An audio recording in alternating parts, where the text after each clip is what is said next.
काफी लोग मछली के बाद दूध नहीं पीते ना, कि वो कहते हैं जी वो बर्ज का मर्ज हो सकता है। जी जी।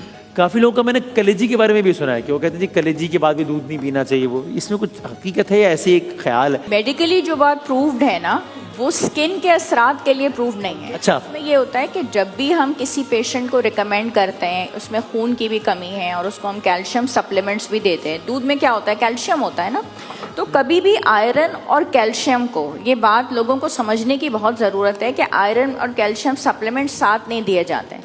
अगर आप आयरन सुबह ले रहे होते हैं तो फिर ये कहा जाता है कि कैल्शियम आप दोपहर में लें या फिर आप शाम में ले लें, कैल्शियम सुबह।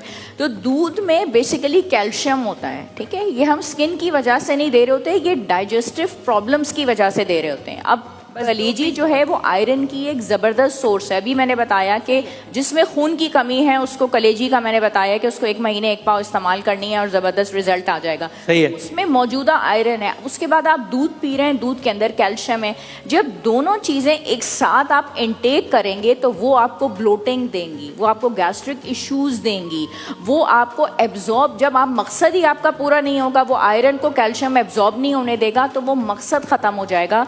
और कुछ लोगों को उसकी वजह से फूड एलर्जीज हो सकती हैं, या पहले से मौजूदा अगर फूड एलर्जीज हैं तब भी उनको हाजमे का मसला हो जाएगा। और यही चीज़ फिश के साथ लागू है। Not because of the skin allergies, we talk about the digestive problems actually. अच्छा, ओके ओके, लेकिन यानी so that is a myth, वो जो कहते हैं। Yes, that is a myth. Iron and calcium, they are not allowed to be or not advised to be taken together. That's the reason.